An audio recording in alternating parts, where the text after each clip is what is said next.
Well, this is very interesting news that Israel is now saying that U.S. intelligence warned them in November about a potentially catastrophic pandemic in Wuhan, China. And apparently, other U.S. allies were also warned in November. This confirms what ABC News reported earlier this week.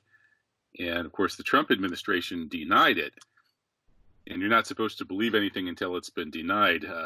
Maybe twice or three times. So we'll have to wait for a couple more denials before we could be sure that this is true. But assuming it is, and we've got these different sources now telling us that this is true, this is quite mind-blowing because China did not become aware of this problem until December 31st. So if U.S. intelligence knew that there was a potentially catastrophic pandemic developing in Wuhan, China, in November, it means U.S. intelligence knows what's happening in Wuhan, China, better than the Chinese do. And the only reason that that would be the case would be if the U.S. had planted the virus there. Now, that sounds like an outrageous hypothesis, but it's really not. If we understand how geopolitics operates, how covert operations take place, and if we understand the complete lack of normal morality and ethics among people who are in charge of foreign policies, we understand why it is far more probable than not that U.S. intelligence was indeed behind this. Although, given what the Israelis pointing the fingers at the Americans, maybe the Israelis were involved too and want to offload some of the blame. Who knows? Certainly the attack on Iran would implicate the Israelis. In any case, the U.S. desperately needs to stop the rise of China to number one world power status. To do that, it has to slow down Chinese economic growth considerably, which has been double digit for almost 40 years.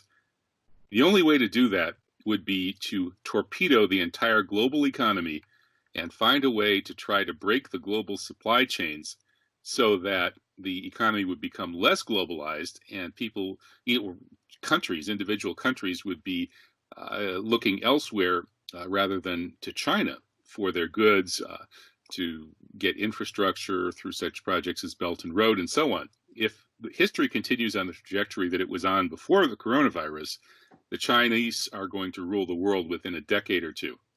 There's no question about that. And that is absolutely unacceptable to the American decision makers.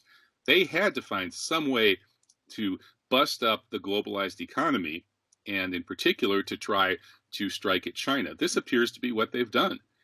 Now they're saying they're going to steal China's investments in U.S. treasuries to the tune of trillions and trillions of dollars as supposed compensation for the virus. So the U.S. Propaganda push among the extreme anti-China crowd here in the United States to blame China, the push to use this as an excuse to destroy China's economic leverage by stealing the Chinese investment in U.S. treasuries, and the attempt to deglobalize the world. All of this points straight at the usual suspects, the same people who did 9/11 in order to launch their war on the Islamic civilization as the beginning of the clash of civilizations, now realize that the civilization that is the most threatening to their continued hegemony in the world is Chinese civilization.